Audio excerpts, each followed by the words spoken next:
Welcome to Faith Focals. My name is Faith, here for another Bible study in the book of Genesis. We've been going through the story of Jacob.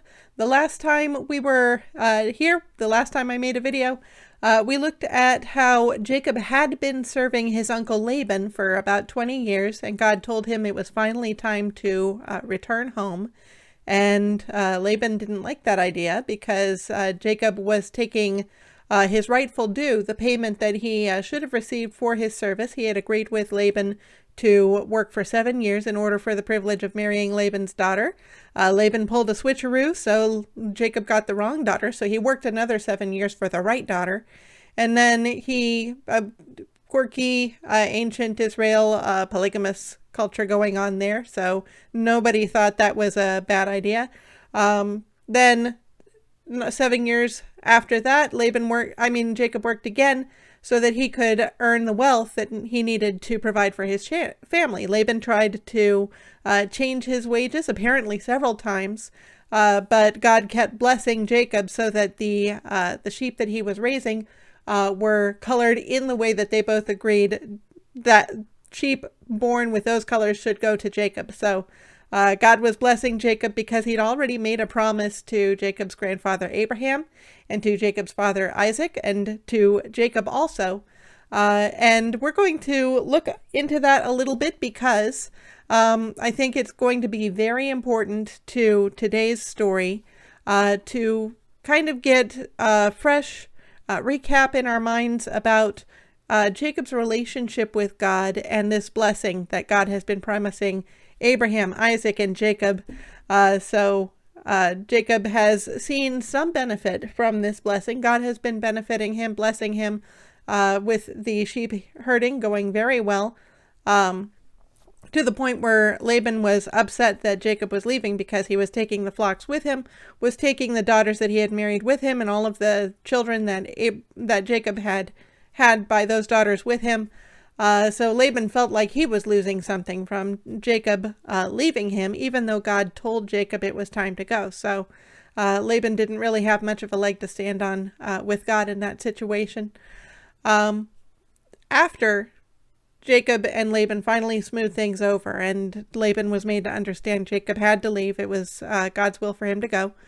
Now, in this account that we're looking at today, Jacob is coming face to face with his brother Esau.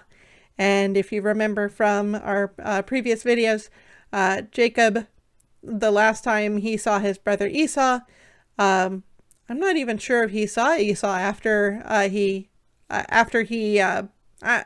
suppose he must have.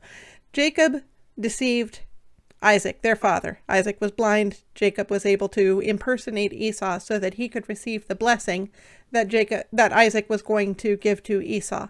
A big deal.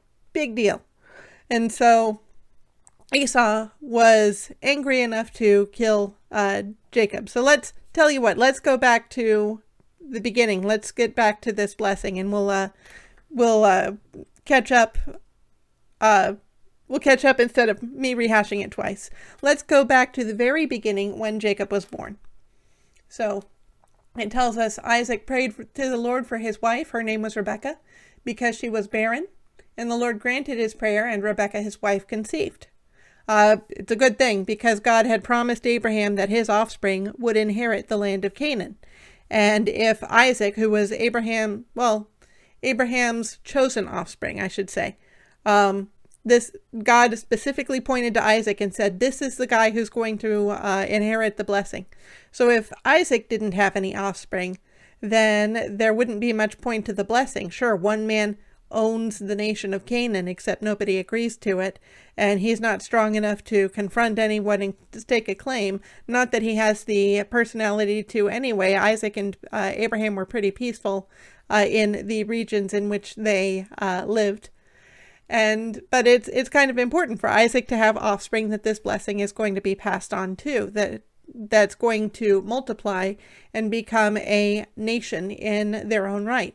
So God granted Rebekah a son, or sons, actually. It says the children struggled together within her, and she said, if it is thus, why is this happening to me? So she was very confused and very anxious about how how problematic the pregnancy was, because these children are struggling within her. So I think that's important to keep in mind, that the children within her are actually struggling. And obviously, when you're in cramped quarters like that, what are you going to do? Someone's going to wind up with a knee up their nose or something like that. So it certainly probably felt like that. There's less space as each of the sons is growing. It's going to feel like a struggle, at least to the mom. And I'm sure if the babies knew what a struggle was, they would conceive that idea too. It would seem like that to them too. So if it is thus, why is this happening to me? So she went to inquire of the Lord, and the Lord said to her, 2 nations are in your womb, and 2 peoples from within you shall be divided. The one shall be stronger than the other, the older shall serve the other. So she gets this promise from God. You're bearing twins. They're 2 sons, 2 nations. There are going to be 2 whole people groups from both of these. So don't worry, your children are going to make it, and they're going to survive. The one shall be stronger than the other, but also, oddly enough, the older shall serve the younger. That's not usually how it goes, right? So, interestingly, and a little tidbit a little further on,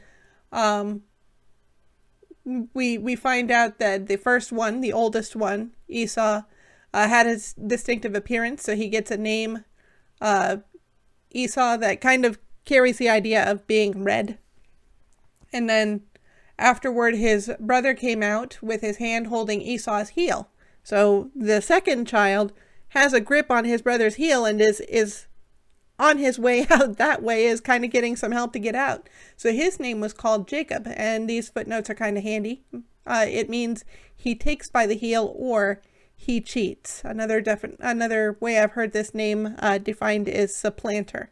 So he takes by the heel or he cheats. So Jacob, even from birth, kind of had this reputation. I'm sure it was a joking name at first, that he cheated getting out of the womb. But I imagine that kind of name follows you and maybe shapes you some. And so we find out the boys grow up, and Esau was a hunter. One day, Esau came in from the field exhausted, empty-handed. Jacob was cooking stew, and Esau wanted some of the stew. And he also gained the name Edom. Edom is Hebrew for red. I'm curious now. What does Esau mean? I thought Esau was, what's the word for red? Esau is hairy. That was also a part of Esau's appearance. So Esau was named hairy and Jacob was named cheat. So Jacob says, sell me your birthright now. So Esau is starving. He wants some of the stew, and Jacob's insisting on getting the birthright, which, if you're not familiar with that term, because it's not a part of Western culture, the birthright, the older child usually got more of the inheritance, like double the inheritance of any of the children under them. So Jacob is saying, I want the double the inheritance. And Esau doesn't really care because he's about to die now, so what use is a birthright to him? So he gives up the birthright, swears it over to Jacob, and we're told, thus Esau despised his birthright. So Jacob has kind of acted on that supplanter, that cheat characteristic, right? He's taking advantage of a time of weakness in Esau's life to get this birthright. And Esau is willing to trade it over because his life means more to him than the right to inherit double the inheritance. So I'm wondering, just because I've been thinking about this for a while, I'm wondering if part of the reason that Jacob insisted on receiving the birthright was because of the prophecy. Rebecca had a prophecy, and God said the older will serve the younger. Did she tell Jacob at all about the prophecy? Did he have any idea? Hard to say, because we find out, I'm going to skip ahead a little bit. This is the place where Jacob deceives Isaac. Isaac was old and his eyes were dim.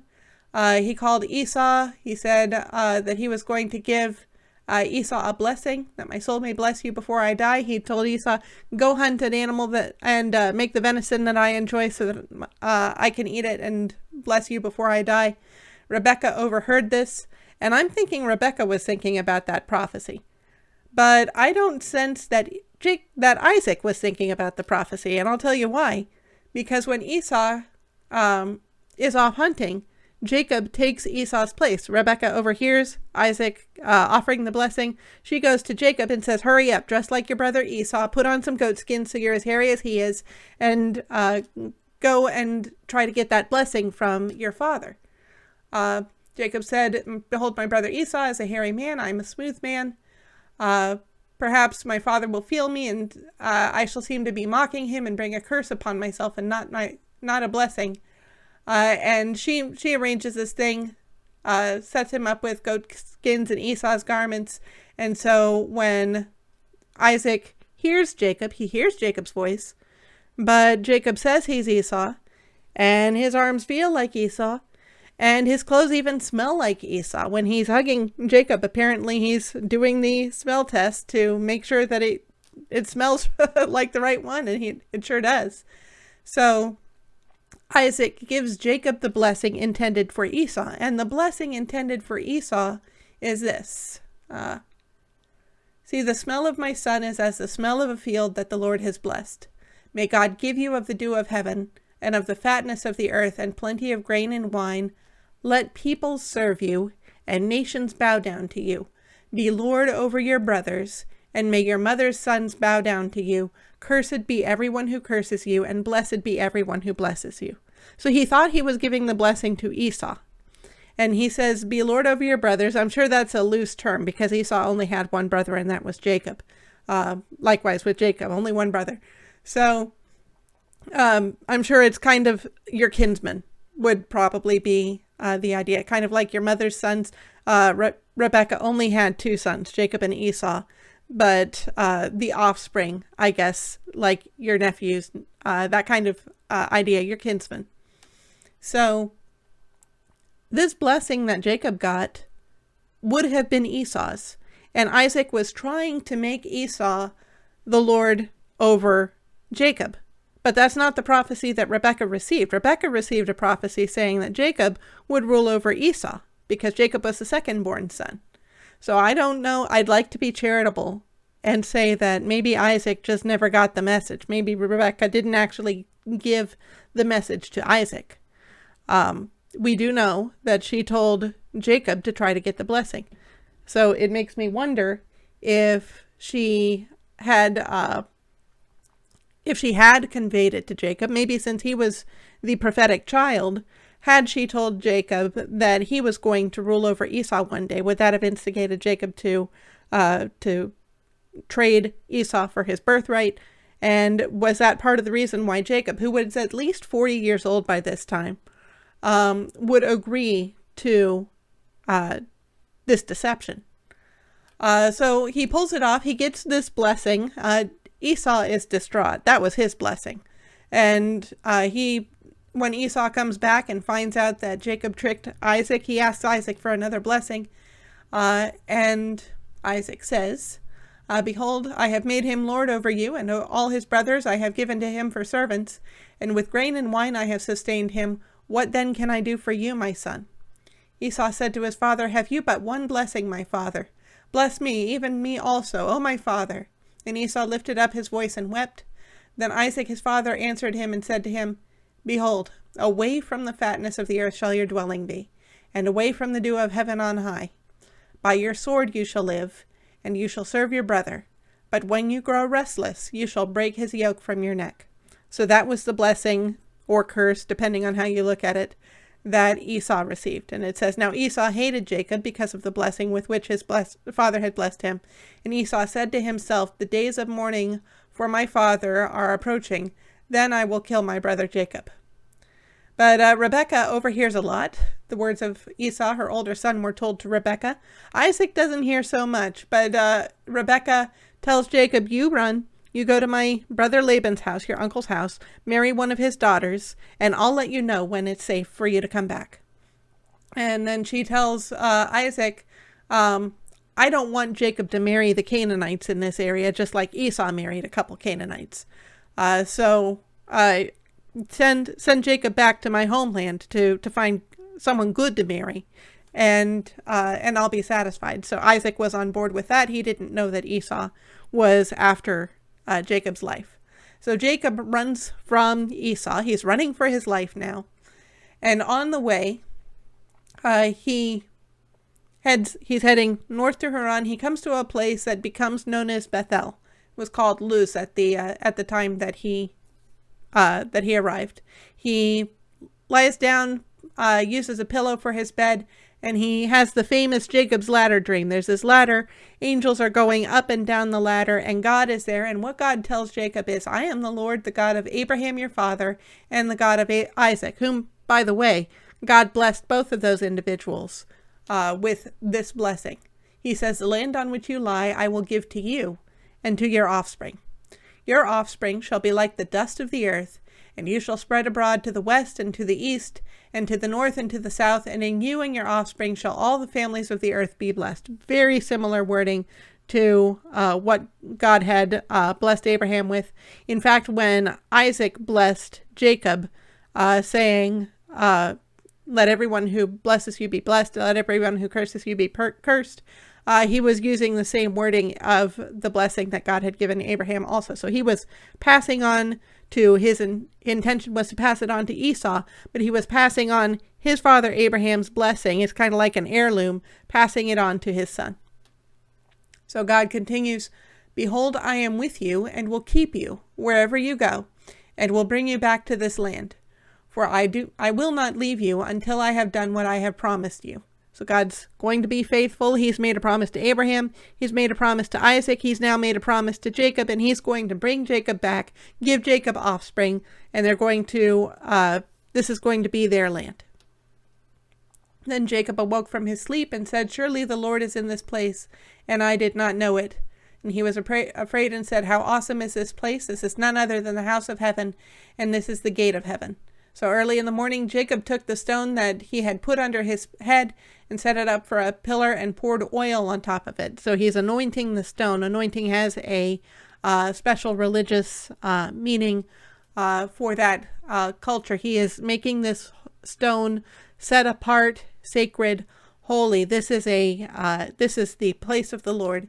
He called the name of that place Bethel, which means house of God. Beth means house. El would be short for Elohim, God. But the name of the city was Luz at the first, like I said. Then Jacob made a vow, saying, if God will be with me, and will keep me in this way that I go, and will give me bread to eat and clothing to wear, so that I come again to my father's house in peace, then the Lord shall be my God. And this stone which I have set up for a pillar shall be God's house, and of all that you give me, I will give a full tenth to you. So in Christian circles, there's a concept called the tithe. A lot of us believe that the Bible encourages us to give at least 10% of our income back to God. Actually, in the New Testament, we're not limited to a tithe. The tithe was instituted in the Old Testament in the law of Israel. So if you were an Israelite, you had to give a tenth of your earnings to God. I'm a little fuzzy on the details of how that was set up, but that's where the idea of a tithe came from. And it probably calls back to this, because this is the first time that I've heard of a tithe, a tenth, being mentioned. So here Jacob is promising to give a full tenth to God, and interestingly, all of his offspring then in the law of Israel were commanded to give God a tenth also. So this was a promise that carried down through Jacob's offspring. And then in the New Testament, there was some discussion about when all these Gentiles started becoming Christ followers. Of course, Jesus Christ was Jewish.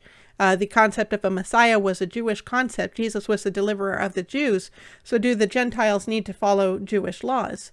And the conclusion was there were only a few things that the Gentiles needed to follow, and those are described in Acts. And so the concept of the tithe is not as strongly delineated, but we are still encouraged to give and to be generous. So basically to give what we're able, what God leads us to give, what our hearts are willing to give. The Bible tells us to be cheerful givers. So he makes this promise.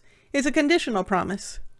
He says, if God will be with me, if God will give me bread to eat and clothing to wear, if I come back here, then the Lord shall be my God.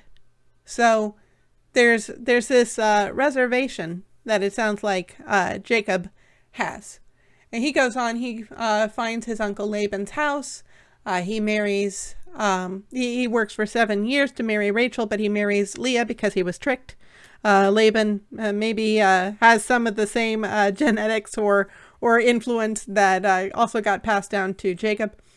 And Jacob marries Leah, marries Rachel, has his children, and works 6 years for Laban. But Laban starts to resent him for the work that he's doing. So it's been 20 years since Jacob left his homeland in Canaan and moved to the city of Haran, where Laban is, in the region of Padan Aram. Let's see. So this one, I've landed in Genesis chapter 30. I think where I want to be is a little further, because Jacob is getting blessed. He makes this deal with Laban that we've talked about a bit. He said, Laban, I want to set up house. It's not going to cost you anything, because I'm going to keep taking care of your sheep just like I always have. And you know that I've done a great job caring for your sheep. And so what's going to happen is, if your sheep bear spotted or striped or speckled, if they're mottled, then those sheep are mine. If your sheep are plain white, then those sheep will be yours. So if you look at my flocks, you're going to see all spotted, speckled, or whatever sheep. If you find a white sheep in my flock, you know I've been deceptive with you. So I'm not going to do that. You're going to get all the white sheep, and I'm going to get all the spotted sheep that are born from now on. And that's going to be my pay for this 7-year period. So Laban was fine with that, except Laban moved all of the white sheep that were in his flock 3 days away. No, I think it was, he moved all of the speckled sheep 3 days away. Yeah. So now Jacob has a flock of all white sheep. And so imagine, I think we know something about genetics now, so maybe this is clearer to us, but imagine you're Jacob, you're looking out across the flock that Laban gave you to tend, and you don't see a single spotted sheep out there. How many of the sheep do you expect to have later on when, at the end of the 7 years? Now maybe, if you're like Jacob, you've been herding sheep for a while, you know that sometimes 2 white sheep will bear a spotted sheep. But odds are not good, right? You're going to have fewer sheep. Laban's going to keep all of the sheep because he's got his sons tending to the spotted ones. That's not what happened.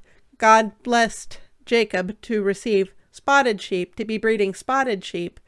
And when the flocks were strong, Jacob gave them treatment. We found out as we were studying this, he fed them some plants that were actually great for breeding sheep, and they bred spotted sheep. So actually, I should be up here. So Jacob's hearing that Laban and his sons are resenting him for all of the wealth that he's getting, not because he's doing anything, he's just being a good shepherd. It's God who is allowing the sheep to breed spotted and speckled, because God is blessing Jacob. The Lord said to Jacob, which I just think this is sad, and I'll explain in a bit. Then the Lord said to Jacob, "Return to the land of your fathers and to your kindred, and I will be with you." So when Rebekah sent Jacob away, she said, "You go, get married, stay there. I'm going to let you know when it's safe." Rebekah is not letting Jacob know when it's safe. Why not? Why is it that the Lord has to say to Jacob, "Return to the land of your fathers and to your kindred, and I will be with you"?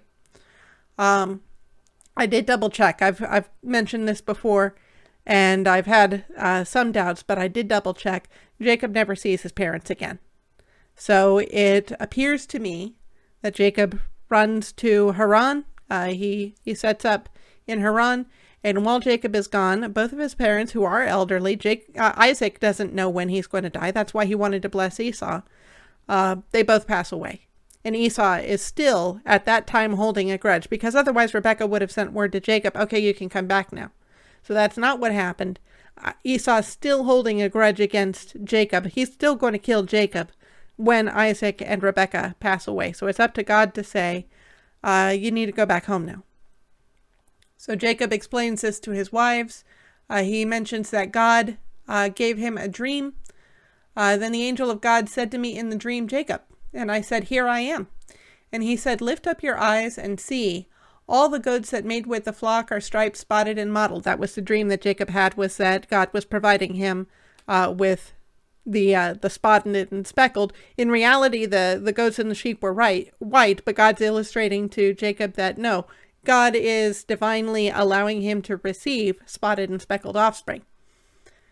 For I have seen all that Laban is doing to you. God knew that Laban was tricking Jacob. Jacob says that Laban changed his wages 10 times. If they said, now the sheep will breed, now you'll get the ones that breed spotted, then the sheep bred spotted. And then Laban would come along and say, you know what, I don't want to give you any more spotted sheep. You get the striped sheep. And then the sheep would breed striped. So Laban was not winning in this situation because Laban was being tricky. So he said, I have seen all that Laban is doing to you. I am the God of Bethel, where you anointed a pillar and made a vow to me. So it's very prominent. This is what happened. God wants Jacob to remember this moment. You made me a vow. I am the God of Bethel, where you anointed a pillar and made a vow to me. Now arise, go out from this land and return to the land of your kindred.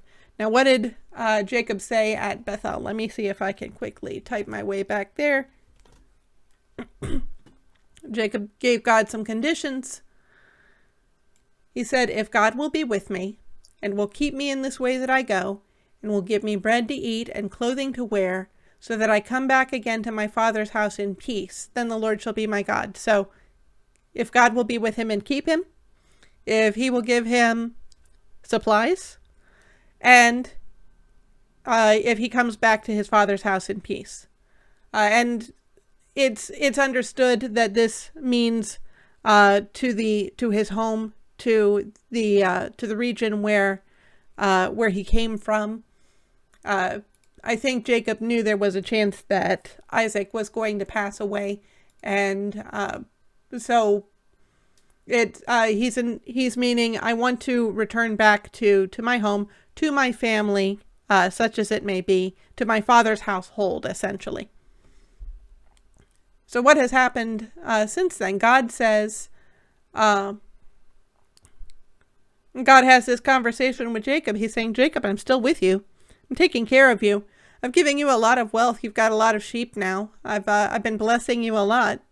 I am the God of Bethel, where you anointed a pillar and made a vow to me. Now arise, go out from this land, and return to the land of your kindred. Essentially, return to your father's house. So that was all the conditions, right? So Rachel and Leah are on board, but Laban is not, and we talked a little bit about that last week. And once Jacob and Laban smooth things over, Jacob leaves, and the angels of God met him. Jacob went on his way, and the angels of God met him. And when Jacob saw them, he said, this is God's camp.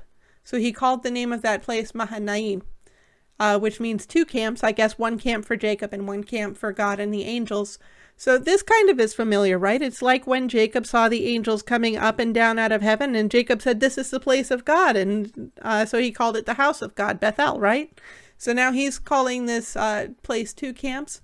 Oh, by the way, Jacob keeps giving names to these places. So it feels like he's taking some ownership of the land as he's leaving and as he's coming back. He's got some faith that God is going to fulfill his promise to give Jacob and his offspring the land that Jacob is leaving and is now returning to. So again, we get this reminder of Bethel, what with Jacob seeing the angels of God. And Jacob sent messengers before him to Esau his brother in the land of Seir, the country of Edom, instructing him, thus you shall say to my lord Esau, thus says your servant Jacob, I have sojourned with Laban and stayed until now. I have oxen, donkeys, flocks, male servants, and female servants.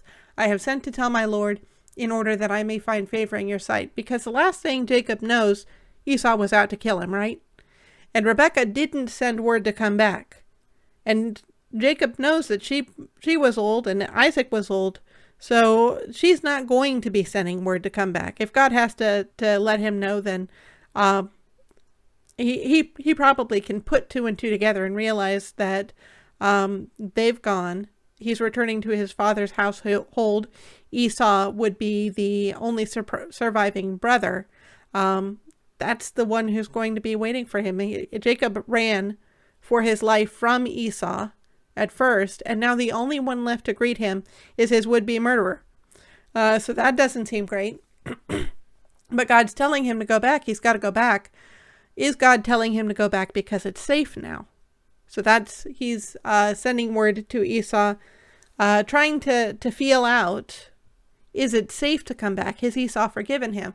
Hey, I'm coming back, and the Lord's really blessed me. I've got a lot of great stuff. I'm doing really good, and I hope you're happy to hear that I'm coming back. So the messengers return. Messengers return to Jacob saying, we came to your brother Esau, and he is coming to meet you, and there are 400 men with him. So he's got a small army coming with him to meet you. And from what I can tell, Jacob's got male servants and female servants, but we're not told the size of Jacob's household. Jacob was greatly afraid and distressed, so it doesn't seem like he's expecting to be able to overcome 400 men plus Esau. He divided the people who were with him and the flocks and herds and camels into two camps, thinking if Esau comes to the one camp and attacks it, then the camp that is left will escape. So he's hedging his bets. Jacob's always been a shrewd guy, so he's practicing some of that shrewdness now. Well, I think shrewdness may seem to be a negative term. I'm using it in the sense of, excuse me, let me get some water. I'm using it in the sense of cunning, of being aware of his surroundings and knowing how to take the best route, how to best prepare for the best or the worst, give himself the best options. And Jacob, he's extra shrewd here. Jacob starts praying. So that is a good thing to do when you don't know what else to do. And Jacob said, O God of my father Abraham, and God of my father Isaac, O Lord, who said to me, return to your country and to your kindred, that I may do you good. So let's just pause here. He's saying, God, you made a promise to Abraham, and you made a promise to Isaac, and you made a promise to me that sure seems to be piggybacking on the promise to Abraham and Isaac. So you've been faithful to them, and you've promised to be faithful to me. I am not worthy of the least of all the deeds of steadfast love and all the faithfulness that you have shown to your servant. For with only my staff I crossed this Jordan, and now I have become two camps. Which is interesting that he's near Mahanaim, the place of two camps, and he's become these two camps himself. I wonder if that gave him any inkling of what he ought to do in this case. But I'm glad to see his humility here.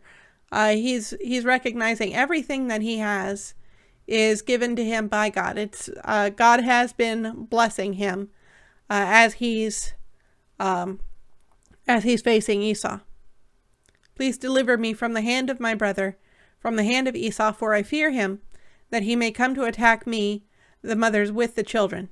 But you said, I will surely do you good, and make your offspring as the sand of the sea, which cannot be numbered for multitude. So, again, calling on God regarding God's promise. A lot of the times in the Bible, when you see someone plead with God and get a favorable result, there's at least two things that they plead about, that they kind of hold God to as they're pleading with God. So we see Jacob holding God to his word. You said this was your promise. You're faithful. I am not worthy of the least of all the deeds of steadfast love and all the faithfulness that you have shown your servant. So you're faithful. So you're going to fulfill your word, right? So that seems to be a reliable basis to make a request from God. If God has made a promise, and the only way to fulfill that promise is to help you out, then that's a great place to be with God. The other thing is to appeal to God's reputation. A lot of the times, people would say, you have this reputation, this is your character. Think of your reputation. Moses, when God was going to judge the people of Israel for worshiping idols instead of worshiping God, even though God had been leading them across the desert, working miracles, had physical presence with his people, the people still decided to practice idolatry, and God was going to destroy them for their idolatry. And he said, I'm going to leave you, Moses. I'm going to make you the nation that I've promised. And so God was going to fulfill his word, even if he left only Moses alive. Moses said, well, what will the nations around us think of you? That they'll say that you couldn't save your people, that you led them out to the desert to die. And that was an appeal to God's reputation. And the Bible says that was effective. I believe God knew all along that God was going to preserve the whole nation of Israel. God is timeless, so it's not, it wasn't a sudden change of mind with God, even though the Bible says God repented in some versions. That's, that, for instance, the King James Version. It's not that God changed in mind or in character or regretted what he had done. I think had Moses not spoken, but God knew that Moses would speak, then God would have gone ahead and made Moses the nation that God was promising to bring into Israel. Moses' offspring would have gone on to become the nation of Israel. But since Moses pled for the mercy of Israel, as God knew he would, then God also was merciful to Israel, because Moses appealed to his word and, more importantly, to God's reputation. So God's reputation is also a great way to pray. And to, if you're in a position where the only way that God's reputation would be preserved, and honestly, I think there are a few cases where this is the case, but if you find yourself in one of those cases, that's a good place to be to make an appeal to God. So Jacob is making an appeal to God's word here. You made this promise. You said, I will do good and make your offspring as the sand of the sea. Please don't let Esau kill me and my children, basically. So he stayed there that night, and from what he had with him, he took a present for his brother Esau, 200 female goats and 20 male goats, 200 ewes and 20 rams. So I'm thinking, since it breaks it up like this, we've got 220 goats, but also 220 sheep is the way I'm understanding this. And 30 milking camels with their calves, 40 cows and 10 bulls, 20 female donkeys and 10 male donkeys. So not only is he giving Esau these animals, but he's also giving him the promise of their offspring, right? Because with the females, he's also giving males. With the camels, he's also giving their calves, which there may be males among the calves who would be able to grow up and breed also. So a pretty good gift, really great gift. I imagine a herd of all these animals would be pretty impressive. Then he handed over to his servants every drove by itself, and said to his servants, pass on ahead of me, and put a space between drove and drove. He instructed the first, when Esau my brother meets you and asks you, to whom do you belong? Where are you going, and whose are these ahead of you? Then you shall say, they belong to your servant Jacob. They are a present sent to my lord Esau, and moreover he is behind us. So initially when Jacob sends the message, he says, hi Esau, I'm on my way. I've got a lot of stuff. God's really been blessing me. Hope that's good for you to hear. And then as he's possibly dealing with this confrontation, he's trying to soften Esau up. Maybe if Esau's planning a battle with him, planning to attack him with Esau's 400 men, maybe a gift would smooth things over. So he gives him this big gift. Now he's saying, they are a present sent to my lord Esau. And of course, the closer Esau comes, the more present Esau is going to receive. He likewise instructed the second and the third and all who followed the droves, "You shall say the same thing to Esau when you find him, and you shall say, moreover, your servant Jacob is behind us. For he thought, I may appease him with the present that goes ahead of me, and afterward I shall see his face. Perhaps he will accept me." Interesting, the footnotes in this section. Initially, I didn't think they were going to be very significant. Now I've changed my mind, so we'll have a look. The footnotes often show how in Hebrew it was translated. Sometimes, like Hebrew idioms, get more anglicized, especially in newer versions, like the English Standard Version here. So in this footnote, for he thought, I may appease his face with the present that goes ahead of me. Now, when Jacob was working for Laban, he began to notice that Laban's countenance, Laban's face, his expression changed toward Jacob. Laban stopped being so gregarious, I presume, and then as Jacob is accumulating more spotted and speckled goats and sheep, Laban is becoming less and less friendly and starting to show his resentment that Jacob is accumulating this wealth, perceived by Laban to be at his own expense. Now Laban is not losing anything. He's getting all of the flocks that he originally had. In fact, he gave Jacob white sheep, so it's clear that Jacob is not taking any spotted sheep that were already in Laban's flock, and yet he's still considered that to be a loss to himself. So, counting his eggs before they hatched, essentially. So that was So the face seems to be kind of important to Jacob. He notices the change in Laban's countenance.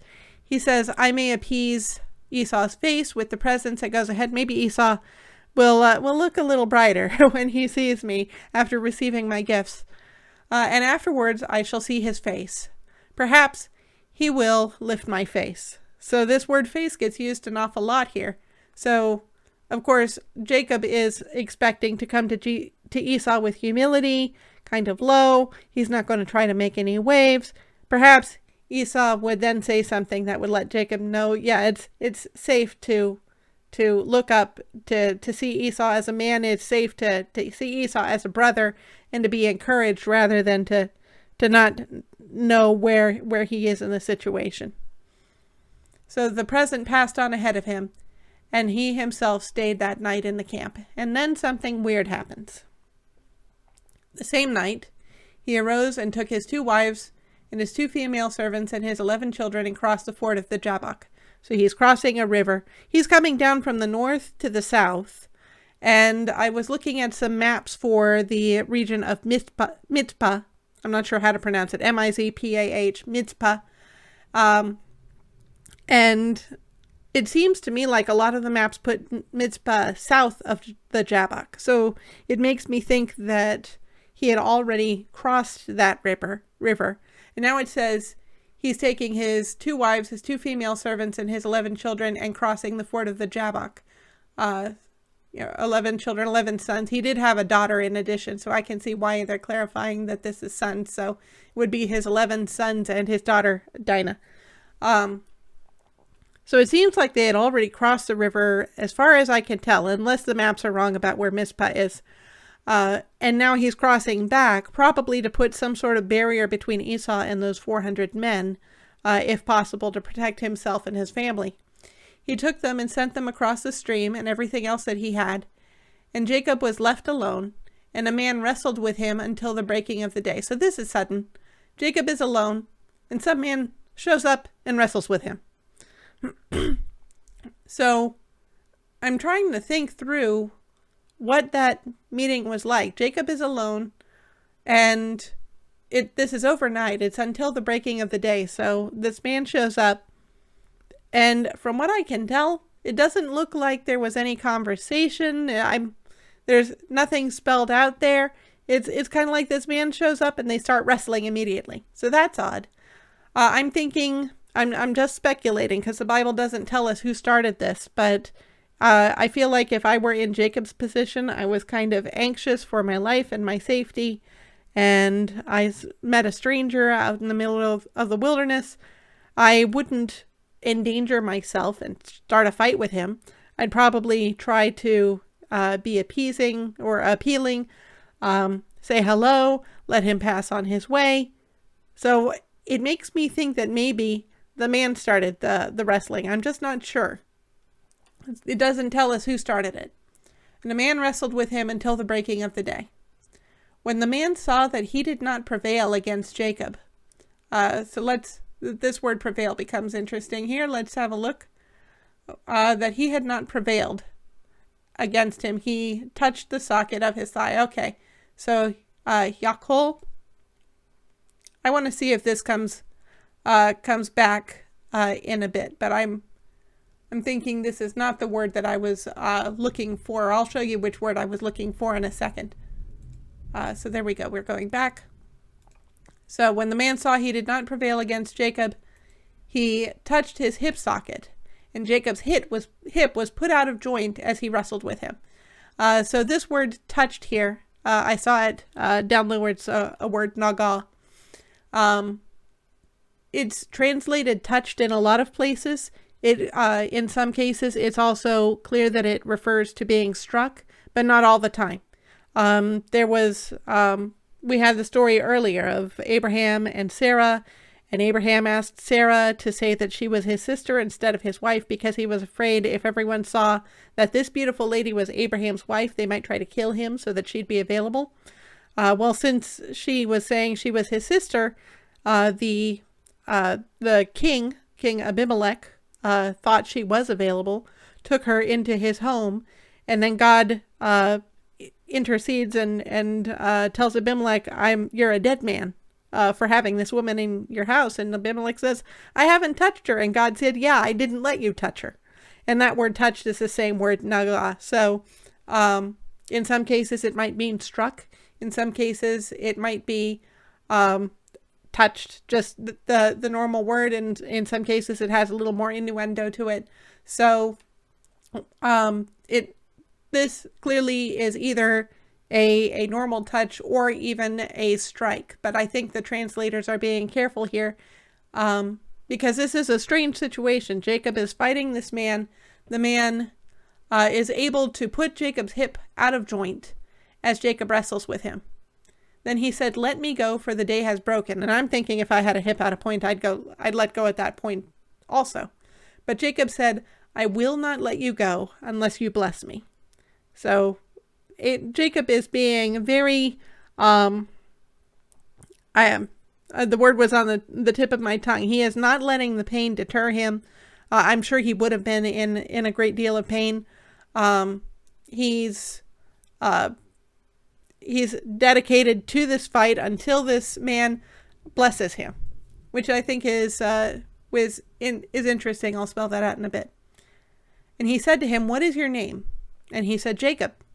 Then he said, your name shall no longer be called Jacob, but Israel, for you have striven with God and with men and have prevailed. So Israel means he strives with God, or God strives. And this is why that word prevailed was so interesting. I want to see what that word is. Okay, that is Yakol also. But let's look at this name Israel a little bit closer. So it's made of two parts here.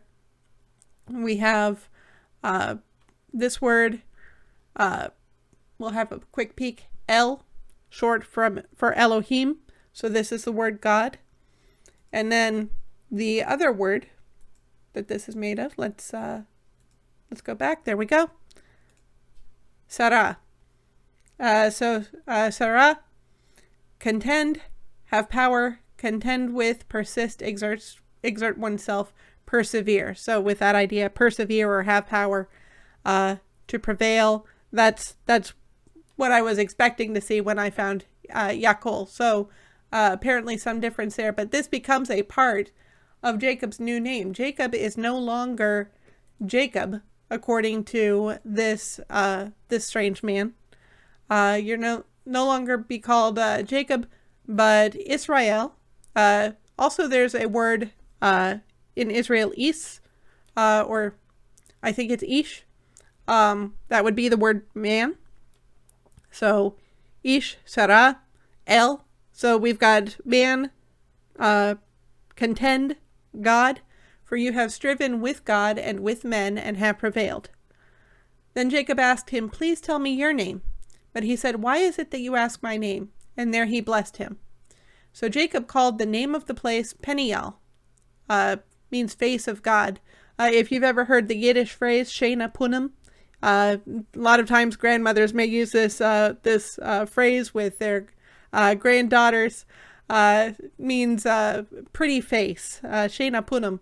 If you see a young lady with the name Shana, then you know that's coming from the Yiddish, Yiddish root word for beautiful, pretty.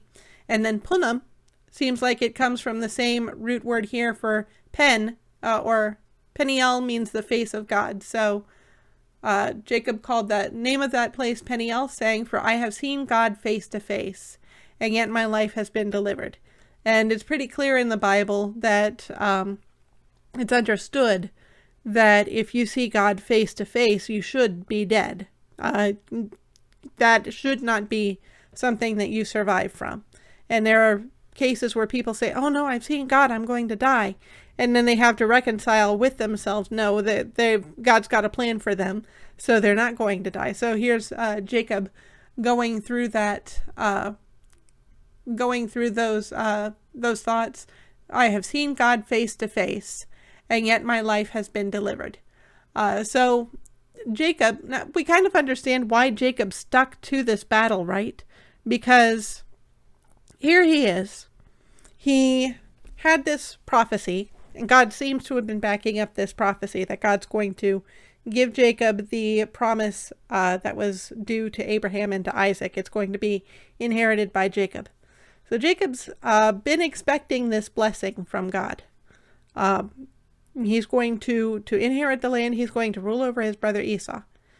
And he even gets the birthright from Esau. So things look good. It looks like that blessing is going to be coming to him.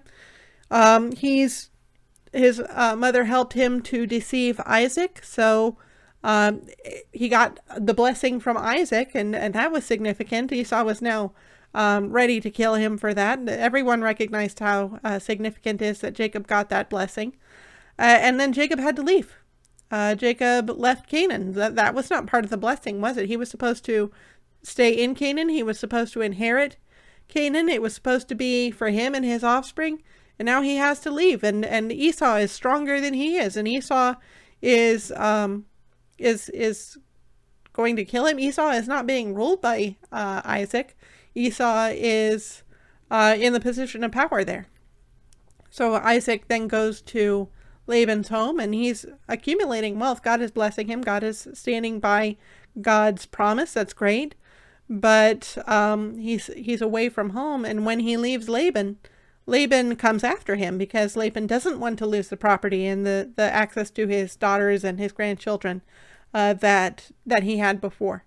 God intervenes, tells Laban, don't you say anything good or bad to Jacob. And so they're able to have a conversation where they can hash it out peacefully instead of Laban attacking. And now, as Jacob's coming home, he's got the anxiety of Esau's coming with an army of 400 men. What are his intentions? And so we see Jacob trying to appease Esau. Jacob is not the person with the strength here. It's Esau. And so where's that blessing God promised him? And so when Jacob has this battle, he wrestles this man. It's after days and nights of anxiety about what's going to happen to him with Esau. He's got this in mind. Are we going to fight? Is this going to be, is Esau going to destroy me? Am I going to watch my flocks and my wives and my children destroyed in front of me? And he's already fighting, I think, even before he meets this man. He's wrestling with himself. And wrestling with God too, because God, you gave me a blessing. You said you'd take care of me, but my brother's coming and he's coming to destroy me. And then this man comes and wrestles with him. And I think Jacob in that battle realizes there's something unusual about this. There's something different about this. And he has a sense. He knows that this is the place where he needs to hang on for a blessing. That blessing that God promised him, he needs to hang on now, because this may be the last night he's got alive. If he doesn't get a blessing now, then what was it all for? So he hangs on. Even when his hip is out, he hangs on and says, I will not let you go unless you bless me. And as it turns out, it appears that he actually was wrestling with God. God had taken this form. Perhaps this is one of those theophanies that I talk about, where Jesus, God the Son, who we know took on human form later in Earth's timeline. But being God, Jesus is timeless. Jesus often appears and acts as a messenger on God's behalf, as far as we can tell, because in cases like this, in cases with the angel that Jacob has spoken with before, there will be this angel or this messenger who will speak as God. Or in this case, Jacob just recognizes, I've seen God face to face. And also, there's an implication here with the name Israel. Has Jacob struggled with a man, or has Jacob struggled with God here? And Jacob's been struggling his whole life, even back in the womb when he struggled with Esau and gripped him by the heel and came out. Jacob's been struggling with Esau and with God for his entire life. The sun rose up upon him as he passed Peniel, limping because of his hip. There's a change in the spelling here, but in Hebrew the vowels are not written out, so I think it makes sense that this is the same place. And I've seen in other places in the Bible, we see reference to a place Peniel, so it could be that the name changes on purpose, because that would be a more common name at the time that Genesis was written.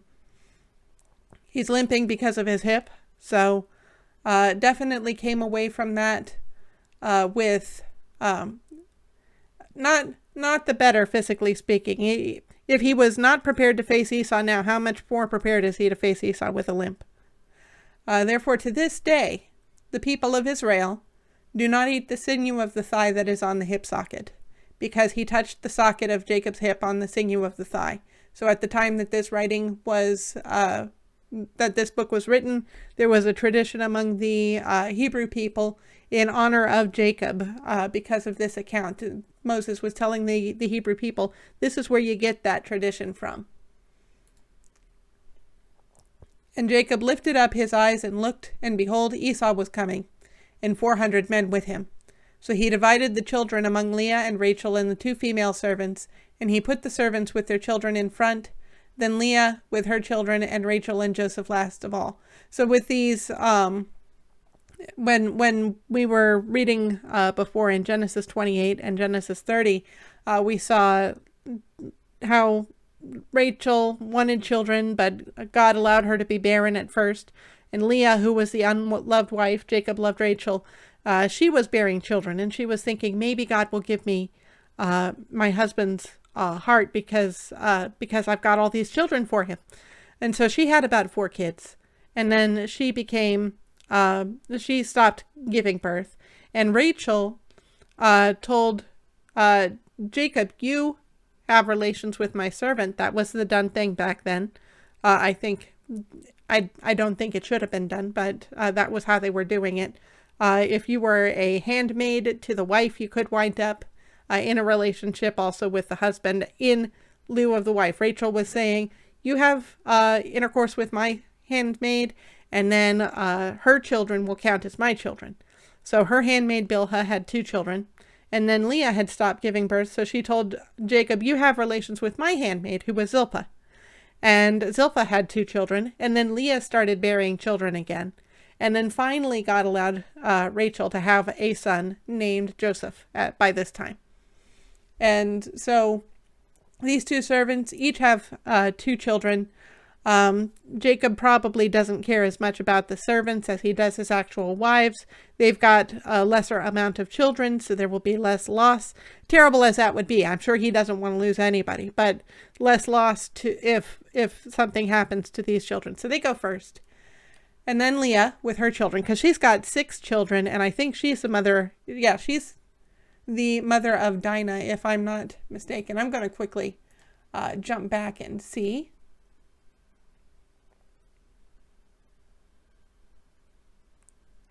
So here's Leah, Zilpah, and then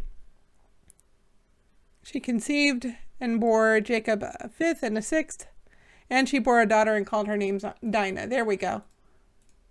So, and I think I'm in, yeah, here we go. So Leah's got 7 children, including Dinah. So that would be a big loss. All of it would be, but that would be the biggest loss.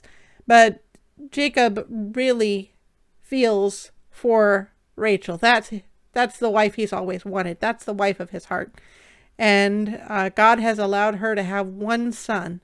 And because that's the son of Rachel, that son is extra precious to Jacob. And so Jacob wants to protect them especially, so that they're in the back.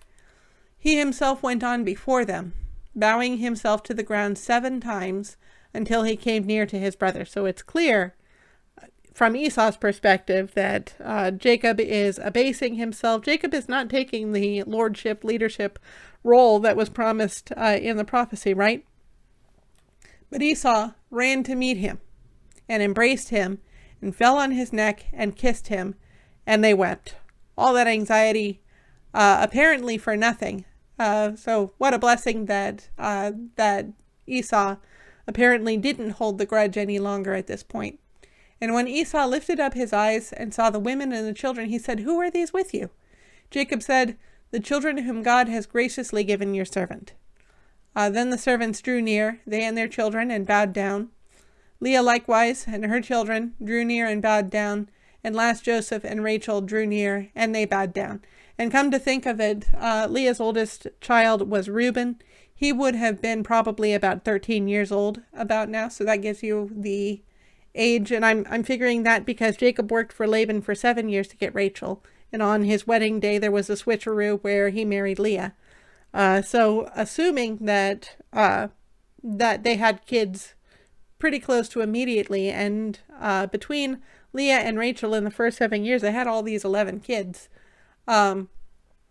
So we knock off 7 years from the front because Jacob was earning Rachel with those 7 years, gets married. So now we start counting the years that the kids would have been born. So we have 7 years up until the time that Jacob agreed for Rachel the second time. And then he was working another 7 years, except he didn't work the full 7 years because he was afraid of Laban. And so he worked 6 years. So that would be 13 years. And now he's been on the run from Laban and heading home. So Reuben would have been about 12 or 13 by this point. So they drew near and bowed down, and last Joseph and Rachel drew near and they bowed down. Esau said, "What do you mean by all this company that I meant?" Let's have a look at the footnote. This camp, okay? Jacob answered, "To find favor in the sight of the Lord." So Esau is asking, all of these sheep and all of these camels, what's all that about? To find favor in the sight of the Lord. But, sight of my Lord. And the wording here, Esau was supposed to Esau was supposed to be ruled over by Jacob, right? The older was to serve the younger. And then when Isaac gave the blessing to Jacob, it was that he would be over his brother. But Jacob is using the word, no, you're in charge. You're the leader here. You're the ruler here. But Esau said, "I have enough, my brother. Keep what you have for yourself." Jacob said, "No, please. If I have found favor in your sight, then accept my present from my hand. For I have seen your face, which is like seeing the face of God, and you have accepted me. Please accept my blessing that is brought to you because God has dealt graciously with me and because I have enough." So I think there's more here than is just on the surface of these words. For I have seen your face, which is like seeing the face of God. Where did Jacob just come from? He came from Peniel, or Penuel, face of God. I saw one translation of the region that said facing God. So as if he had faced God, which he did in battle. So Isaac has had this battle with God. He saw God face to face. He survived, and at the expense of his hip. He's struggled with God. He saw God's face, and God gave him a blessing. And now he sees Esau, and he says, seeing your face is like seeing the face of God. And of course, immediately on his mind is that battle, right? And so the sense I'm getting is that battle was an image of Jacob's psychology and the history of his psychology over his whole life. He struggled with Esau from the womb. He usurped Esau's birthright. He usurped Esau's blessing. Esau has been out to kill him, and Jacob fled to prevent Esau from taking his life. That was a struggle too. And all the time that he spent in Haran was to keep Esau from killing him. All of those 20 years was a struggle. And now he's coming back to face Esau face to face. And are we going to have a struggle? And he faces God and wrestles with God. And now he's saying to Esau, this is like that. And that is like this. And you have accepted me. Just like God accepted me and blessed me at that battle. I see you are like God blessing me. Please accept my blessing. Why did Esau want to kill Jacob? What did Jacob take from Esau? Jacob took Esau's blessing. Please accept my blessing that is brought to you because God has dealt graciously with me and because I have enough. I don't need to lord it over you. I have no right to this blessing that I have stolen from you. Please take my blessing. It's for you. So I think this is not just Jacob appeasing Esau. Please don't kill me. I've got a gift for you. Let me bribe you not to kill me. I think this is an apology. Thus he urged him, and he took it. Esau accepts the apology. Then Esau said, let us journey on our way, and I will go ahead of you. So, come, I'll take you back home. But Jacob said to him, my Lord knows that the children are frail, and that the nursing flocks and herds are a care to me. If they are driven hard for one day, all the flocks will die. So, listen, my youngest children are around 7 years old by this, 6 years old by this point. They're not going to be able to keep up with you and your 400 men and with us adults. And the flocks are nursing. We got to go slow. If they're driven hard for one day, all the flocks will die. Let my Lord pass on ahead of his servant, and I will lead on slowly, at the pace of the livestock that are ahead of me, and at the pace of the children, until I come to my Lord in Seir. So Esau said, let me leave with you some of the people who are with me. But he said, what need is there? Let me find favor in the sight of my Lord.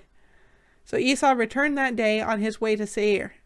But Jacob journeyed to Succoth and built himself a house and made booths for his livestock. So we see that Jacob doesn't quite trust the situation, right? Esau is saying, come home with me. And Jacob is saying, I'm going to put some distance between us. So I need to take care of the animals, need to take care of the kids. Well, that's okay. I can keep people with you to make sure you arrive safely. Well, why bother? I've got what I need. So I've got servants to protect me. I've got my animals. There's no need for men. Just show me your favor. Just kind of trust me. And of course, he makes on like he's going to Seir, and he does not, because he doesn't know what's going to happen to him in Seir. As far as I know, I don't think that Jacob and Esau ever see one another again, which makes sense to me. I think once Esau finally realized that Jacob was not going to be coming to Seir, I think he would realize that Jacob was not going to be was not going to be comfortable in his presence ever. Jacob has violated Esau's trust and has also hindered himself from ever trusting his brother again. So I don't, as far as I can tell, this is the last time that they've seen each other. I don't know of a time that I hear of them ever interacting again. I'll have to check it in the future like I did with Isaac and Rebekah, but as I remember the events in the future here, I don't see an opportunity for them to ever come together. But Jacob journeyed to Succoth and made himself a house and made booths for his livestock, so he's settling down. Therefore the name of the place is called Succoth, because Succoth means booths. And Jacob came safely to the city of Shechem, or peacefully, okay. I saw another version, the King James Version. Let me pull this up here. And Jacob came to Shalem, a city of Shechem. So Shalem is the word shalom. Also, remember they don't write their vowels, so could be the same word or the same root.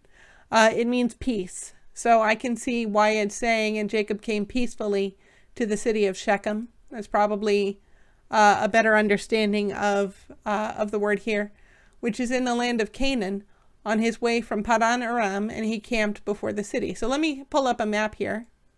I've got this map. We see Jacob coming from the north, from Haran. Here's Peniel. Esau would have come from the south. And Seir, as far as I can tell, is somewhere between the Dead Sea and the Red Sea. I'm not exactly sure if it's in the middle between them or if it's close to the Red Sea, but somewhere south from here. So Esau would have headed back south. And Jacob, instead of heading south, is heading westward toward Shechem.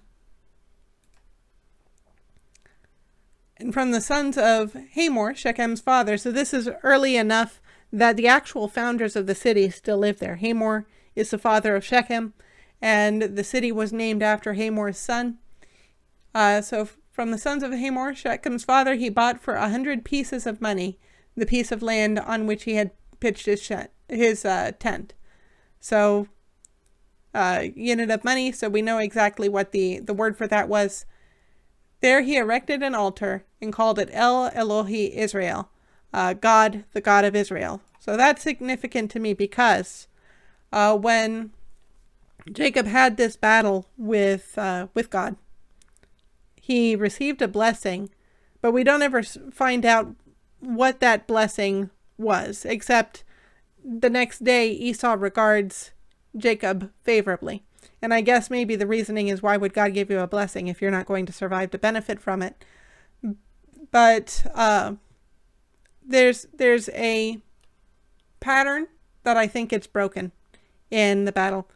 When Jacob was at Bethel, he made conditions. If you will be with me, if you will supply me, if you will bring me back, then I'll serve you. And then when Jacob realizes he's fighting God, or at least an emissary of God, he says, I will not let you go unless you bless me. I'm going to get what I want. I'm going to get that blessing. And then he comes away from the battle limping, the worse for the battle, even in a worse position to face off against Esau.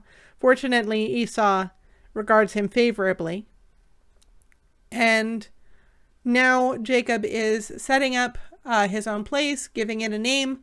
Again, this is like the fourth place that Jacob has named so far, and calls it God, the God of Israel, which before he received his name, there was no Israel. So this is personal. It's not like he's saying, yeah, God is the God of the nation. The nation did not exist. Israel was a man, and that man built an altar and called it God, the God of Israel. So he's making a declaration now. He's going, I'm back in my father's homeland. And God has done everything that I've asked. So now I've got something to do for him. God is my God now, unconditionally. So that's meaningful to me. Jacob is not a man who is strong in faith like his grandfather Abraham was, as far as I could tell. Abraham's faith was strong enough that he waited 25 years until he was 100 years old in order to have his promised son. Now, it did waver a bit. His wife told him to have the son through Hagar, her servant, which again ties into that practice that these folks had of their servants being stand-in for themselves when it comes to bearing children. Again, I don't think that was a good thing. The Bible is pretty clear that was not preferable. The chosen son was not Ishmael, it was Isaac. And Abraham was still faithful when God said, next year I'm going to give you a son. Sure, Abraham laughed and Sarah laughed, but Abraham fulfilled his end of the deal and got a son. And then later on, when that son was 13-ish, probably could have been I think the image we tend to have is that he was 13, but there's even translations that say he could have been as old as 39. Not translations. There's even commentaries. There's traditions that there's thought that he could have been as old as 39. Abraham had the faith to believe that God would resurrect his son when God told Abraham, sacrifice your son on this mountain. And Abraham was about ready to do it.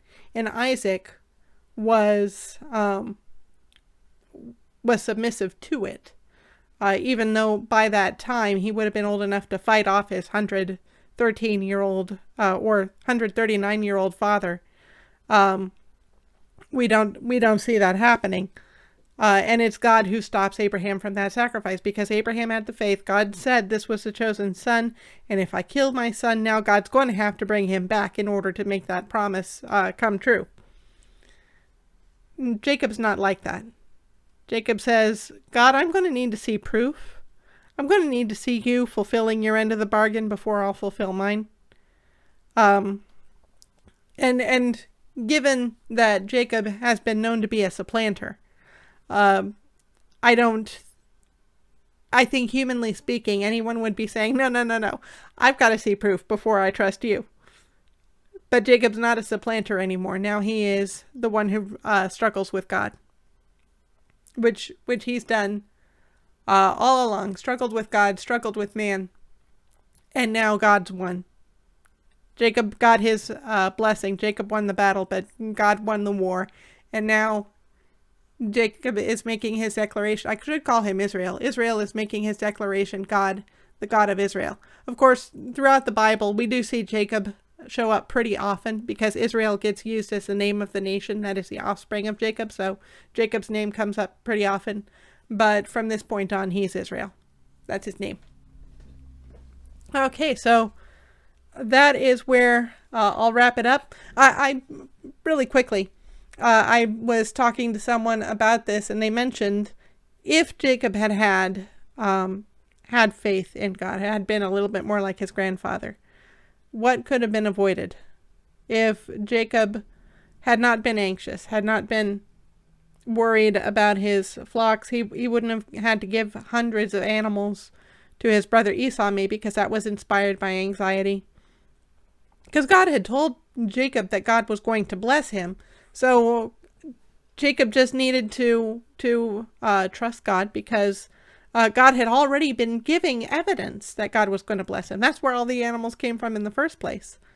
And Jacob was anxious, and then he's preparing his family for this encounter with Esau, and he's alone, and he has this battle. If he had been trusting God, then there would be no need for the battle. I think there's something to that, because he's the man who struggles with God, right? So he's the man who is not trusting God. He's insisting on his own way. So that battle was a reflection, I think, of that psychology, of his way of struggling with God mentally as well as physically. So there's that point. Trusting in God does wind up better than not trusting in God. I think we see in Jacob's life, here's a man who strives for what God's going to give him. He's going to get it himself. He's going to deceive, and he's going to negotiate, and he's going to do everything he can to claim what it is that God's given him when God's already given it to him. He doesn't have to struggle for it. And Jacob's life, I would suggest, seems like a much more strained life than, say, his grandfather Abraham. And I keep going back to Abraham because we don't really see a lot about Isaac's relationship with God. I think it was interesting that Jacob, when he was talking to Laban, referred to God as the God of Abraham and the fear of Isaac. Maybe if you're about to be sacrificed to God, then God would become your fear too. But there's something about that relationship the Bible doesn't quite spell out, but Jacob recognizes it. I think he says a couple times in his encounter with Laban that God is the fear of his father Isaac. But Abraham, as far as I can tell, trusts God, certainly has a lot of personal anxiety himself about this son that God has promised. He says, if you don't give me a son, my servant is going to wind up inheriting. And God says, it's not going to be your servant, it's going to be your own son. And so Abraham struggled as well. But Abraham doesn't seem to be, up until the instance with Hagar, which was instigated by Sarah, that's the only thing where I can see Abraham reaching out for what God's already promised him, and that turned out badly. So that just seems to be something that I think is worth keeping in mind. God makes a lot of promises to us in the Bible. A lot of the promises it's easy to misread them because God makes promises to his own nation, Israel. And then Christians like me read the Bible and we say, oh, I'll take that promise. Well, that's not necessarily a promise for Gentiles like me. It's a promise for God's people, Israel. As a Gentile, I'm what the Bible calls grafted in Romans. It's as if I was a branch from another tree that was grafted into the tree of Israel. And so I'm a part of Israel by adoption. However, they have a special place in God's plan. They're his chosen people. I have a different place in God's plan. There are some Christians who don't believe that. They think that Christians replace Israel. I don't believe that. The Bible seems pretty clear to me that God has a special place for Israel in his plan up until the end of this current age of history. And then that will be in the New Jerusalem, the millennial kingdom, will be living directly under God and won't have the divisions between God's people that we often experience in our sinful world now. So I'm taking a moment to try to figure out where all I've been and where all to get back to. I do think there are places in the Bible where there are promises to God's people, to people in general, that we can accept. So in those cases, it seems to me, based on the examples I'm seeing so far, it's good to rest in those promises and to know God will be faithful to accomplish them, rather than try to strive for them ourselves. That seems to be a waste of energy, as far as I can tell. That's where I'll wrap it up. God bless you.